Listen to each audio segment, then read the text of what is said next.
Hello and welcome to Lunch Break Reviews. This is a podcast about the things you love and the voices that do and don't. Each episode, we'll travel the realms of awesomeness and I'll answer the question that we all ask ourselves every time we watch a TV show or a movie: where the hell do I know them from? I'll take a look at the directors, writers, and actors, and then read some of the best good and bad reviews that I could find based on title alone. I'll even give you my own thoughts as well, so you can make up your own damn mind in under 30 minutes. I'm sure we'll even get into comics from time to time. I'm the self-proclaimed Emperor of Awesome, Bradley Buchanan. This is Lunch Break Reviews with new episodes every Sunday. Today we are talking about Borderlands. Yes, I haven't watched it yet. I'm going to get to it either tonight or tomorrow. So I don't want to say too much, but I have heard from what a lot of people are saying as they're coming out of the theater. So I'm not going to get into that because I think the reviews will do that talking all on its own. So with that, let's go into a little bit of background on here. Borderlands was released on 8/10. Just today is 8/11, or I'm sorry, 8/9. I wrote down the wrong date. 8/9 this last Friday. IMDb has this at a 4.4 out of 10 with 5.1 thousand reviews. Now, Rotten Tomatoes, they have it at a 10% on the tomato meter and a 50% on the audience score. So, not looking pretty good there. With that, let's see what some actual critics are saying about it. Johnny Olinsky from the New York Post says there's hardly any character development or dramatic peaks and valleys in Borderlands to hold the viewer's interest, even for such a brief runtime. Jared Jones from the AV Club: the tone of the movie is all over the map, which leaves much of its cast painting expressions on their faces that are a cross between stoic frustration and subtle confusion. And Nicholas Bell from Fish Jelly Films says this: Eli Roth spackles together mundane sci-fi tropes in a C-grade movie with an A- list cast, or the A-list cast, the novelty of which falsely elevates conventional storytelling. All right, what does IMDb have as the synopsis of the movie? Based on the best-selling video game, this all-star action adventure follows a ragtag team of misfits on a mission to save a missing girl who holds the key to unimaginable power. All right, where the hell do I know them from?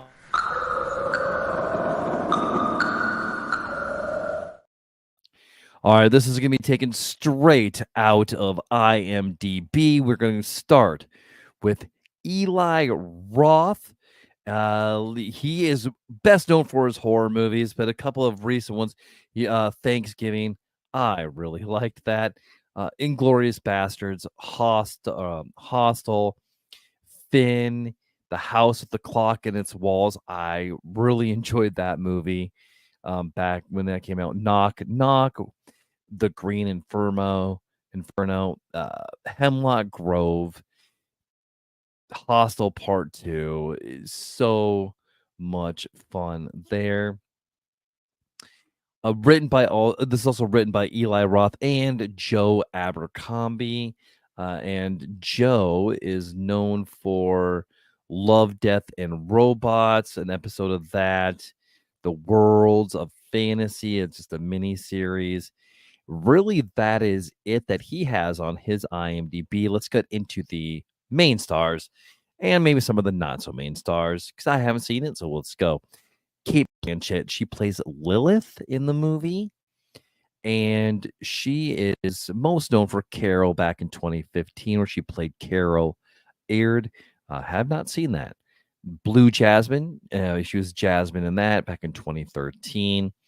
Of course, she was Gladriel in 2001's The Fellowship of the Ring. She was Daisy in The Curious Case of Benjamin Button. She is Hella's voice in What If, for a couple of episodes. Sister Eileen in The New Boy. She was It's the school for good and evil.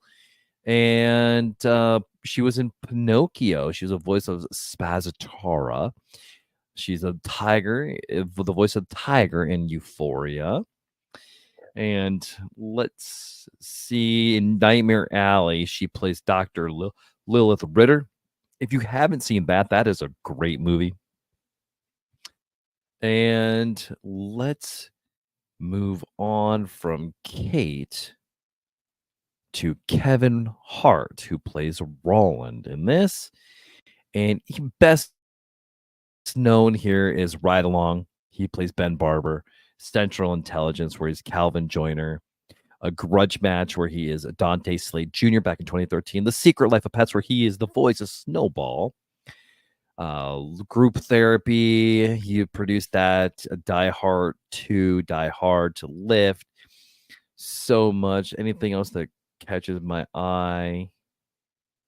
Me Time, Real Husbands of Hollywood, Heart to Heart TV series, Fatherhood. He produced that.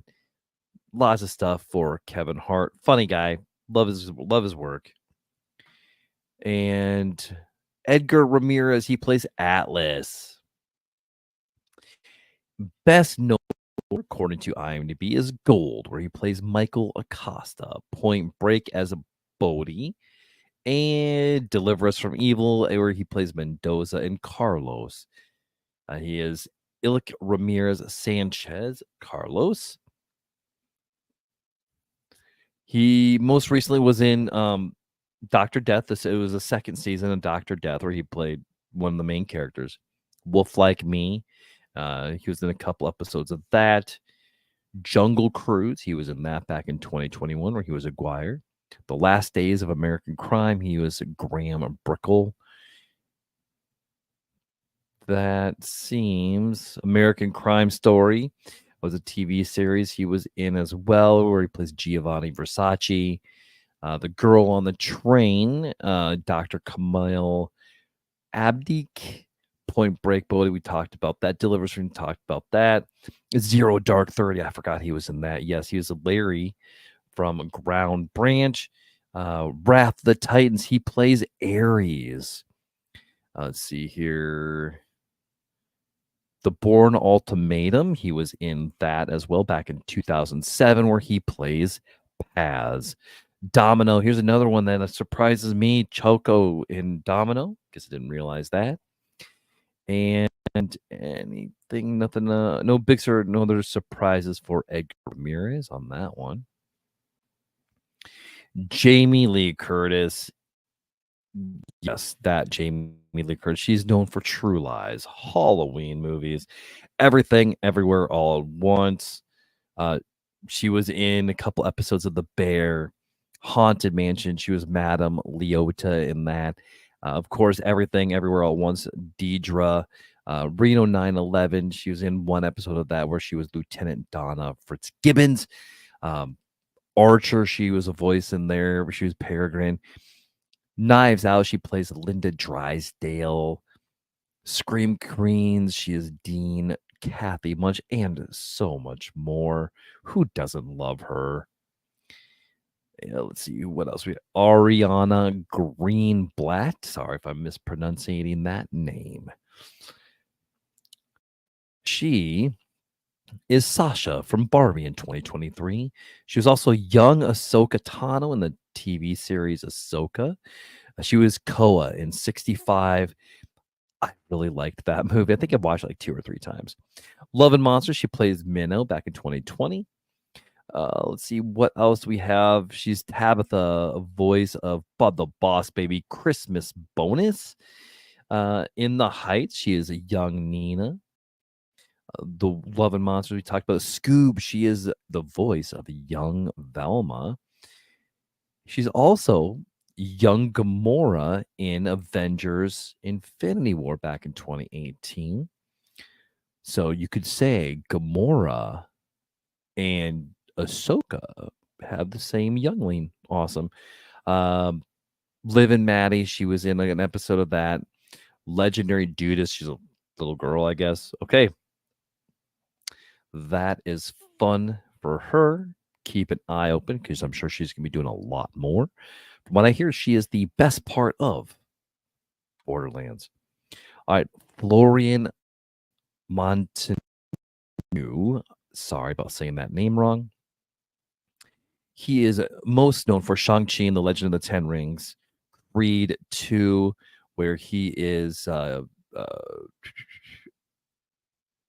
Creed 2, he is Victor Drago, the contractor. It plays Kaufman, and in Creed 3, where he is Victor Drago, where he reprised that. He is also in a couple episodes of Vikings Valhalla. Cool show. I dig it. Creed 3, again, contractor. Bogat, it's a short from 2016. Not much else there. And let's do a couple more. Jania Gavin Carr, she plays Knox. And she, most notably, the morning show, where she is Allison Namazi. Star Wars Battlefront 2. She is the voice of Iden Verzo. Very good. She's also on the way back as Angela. Alan Wake 2. She's Agent Kieran Estevez. Let's see her. Never Have I Ever. She's in a couple episodes of that as Axara. Forspoken. She's been doing a lot of good stuff. God of War Ragnarok. She voices Samara. Star Wars Tales of the Jedi. Pop T. Big Sky. She was in 18 episodes of that as Ren Buller. So good stuff there all around. And I'm curious. She does have a Marvel 1943 Rise of Hydra video game where she's going to be doing some voices as well. Let's get to Jack Black. He is the voice of Claptrap in this. And of course, he's known for School of Rock, High Fidelity, Nacho Libre, King Kong, Tenacious D, Kung Fu Panda. So much. Jack Black is hilarious. We all love him so much. With all of that, let's get to it. I base the reviews I choose solely on title alone, and I've not read through them. Please forgive me if I mispronunciate words I normally know talk good. I'll do my best to read them as I see it, punctuation good, bad, and all. So let's find out what people are saying about this, shall we? We are going to start this with a 1 out of 10. We're going to start some bad reviews.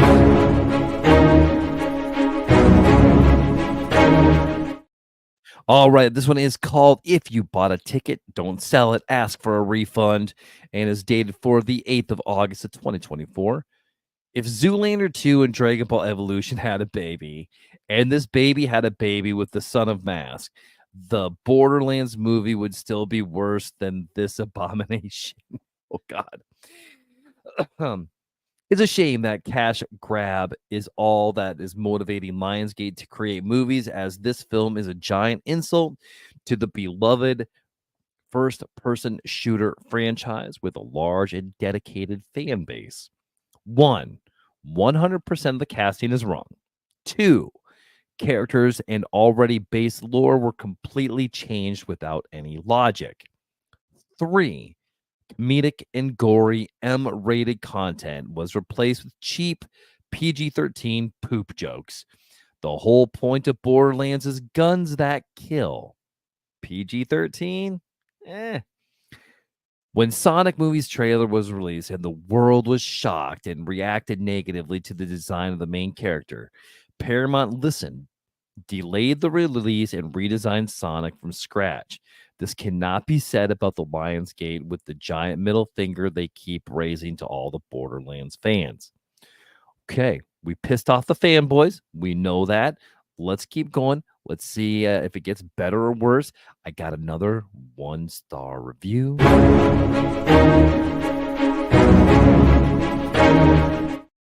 All right, this one is called I'm Sorry, Eli Roth, and Screw You, Lionsgate.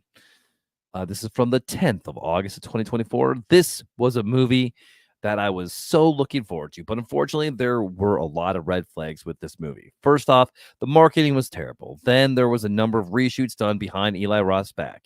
And finally, Craig Mazin removed his name from the project. And that was the last straw for me personally. After watching this movie, I understand why, because the movie was a monumental disaster in every way possible. Positives for Borderlands 2024. I will say that the cast was clearly having a lot of fun in the movie. There's also some enjoyment in watching a movie that is basically a combination of Star Wars and Mad Max. Unfortunately, that's not the movie we got. Negatives for Borderlands 2024. Now, here's the thing I don't understand about the movie. Out of all the movie studios to produce this movie, why did it have to be Lionsgate? This production company hasn't been consistent with the project that they've produced, whether it comes from movies or TV shows. Also, this movie doesn't feel like an Eli Roth project, as it lacks all the elements from his style of filmmaking. And that's coming from someone who literally binged through all his movies a month ago. The movie isn't rated R, and that's a big problem for me as someone who is getting sick and tired of these generic PG-13 blockbuster movies. As much as I do like Jack Black and Ariana Greenbelt as actors, I couldn't stand either of their characters as they were ungodly annoying. This movie also has some of the worst green screen backgrounds I've ever seen in my life. And I saw Teen Wolf, the movie, 2023, and Expendables 4, 2023. Last year with the latter also being produced by Lionsgate. It also doesn't help that Borderlands games aren't known for being story-based video games, so that makes a very questionable decision to adapt this video game series. It literally feels like Lionsgate was just making stuff up as they were filming this movie, and it feels like they were trying to make their own version of Guardians of the Galaxy, except they are not James Gunn. Overall, Borderlands 2024 is a monumental atrocity against cinema and video game adaptations. I am baffled that Lionsgate was allowed to make this movie, and they even dragged Eli Roth into this mess.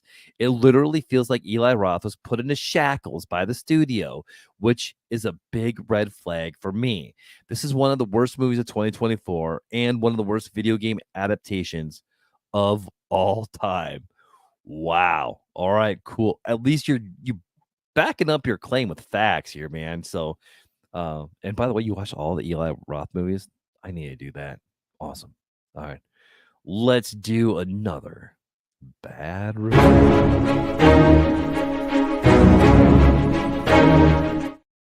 This one is called Worse Than Madam Web. All right, this data from the 10th of August of 2024. Warning, spoilers. When I say this movie made Madam Web look good, I'm not kidding. At least that movie was funnily bad. This movie was just annoying. Horrible plot, horrible acting, horrible script, horrible CGI. Oh, and maybe like 2 of their jokes were actually funny.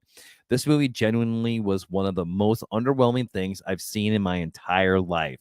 If I didn't take a nice nap on my girl's shoulder, I would have considered it a massive waste of my time, but the dreams I had during my nap were probably more entertaining than the movie itself. Ouch. Please do not go watch this movie unless you want a snooze fest of a film. All right. All right. Sad news, guys. I'm going to watch it. Mainly because I get to watch it for free, but I'm going to watch it. That's enough of bad reviews. Let's get into them with the good reviews.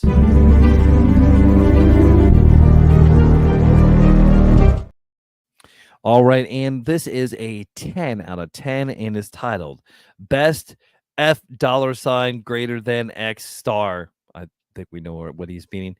Bracket, question mark, % movie ever. And it's dated from the 9th of August of 2024. Review of the new Borderlands movie. The new Borderlands movie is without a doubt the best film I have ever seen. It perfectly captures the wild and vibrant energy of the video game series, delivering a non-stop thrill ride from beginning to end. The action is intense, the humor is spot on, and the characters are brought to life with fantastic performances. As someone with severe brain damage and a small mental capacity, I found the movie to be incredibly engaging and easy to follow. Its clear, exciting visuals and straightforward storytelling made it a memorable experience. This film stands out for its ability to entertain and connect with viewers across various perspectives. If you're looking for an unforgettable cinematic adventure, this movie is a must see. All right. Good, good, good. Let's keep this train going here. Let's do another good one.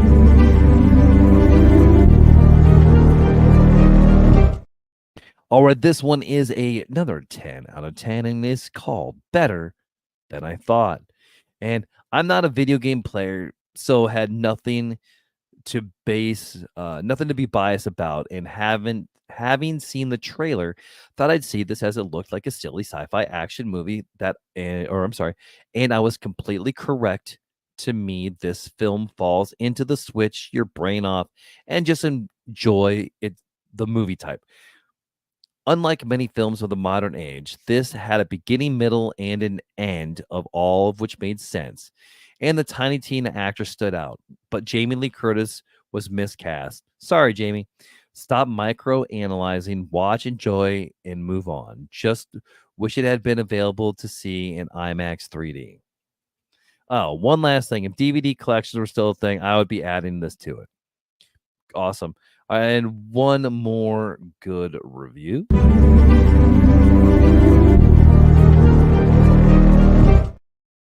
All right, this is for These Pretzels Suck from the 11th of August today, 2024. Warning, spoilers, don't make the mistake of attempting to process the half-baked horrible reviews and tainting your view before watching this. Far more hours into each of the games than I'd like to admit. I really appreciate the perspective this movie had. The majority of the casting made absolutely no sense before watching it, but afterwards made complete sense. A shoot and loot with no looting made no sense as well, but worked. I think it's easy to be so invested into the game and have an idea of something and then have that idea flipped inside out. There is no one-to-one from games here, but bits and pieces have been taken to make something very entertaining.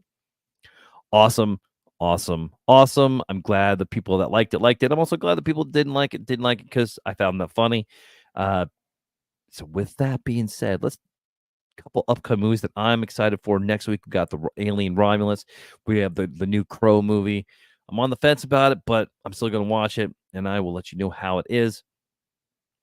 Now, it's up to you to decide on Borderlands. Where would you rank it? What do you think? Let me know. You can find me, friend me, or follow me at Facebook at Nerd Positive, TikTok at Nerd Positive 1, Instagram at the Pandemic One. If you feel there's more of a conversation, feel free to reach out. Let's talk. Who knows? Maybe you'll be the next guest on Nerd Positive.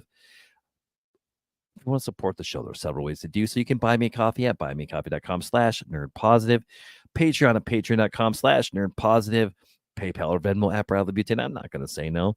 Or if you just want to share the show with someone you want to make a little more awesome, that'd be great, and I would appreciate it. If you like this, check out all my other stuff from Nerd Positive, and you're all fun conversation with myself, Brian, or whoever else wants to talk. You can also order my kids' books, Leveling Up My Awesome and Stuffed Animal Night Force versus the Dream Invaders on Amazon, or contact me for autographed copies. Got a couple more books on the way, and I am still under 30 minutes. Yes, this was the lunch break review of Borderlands. Have a good day.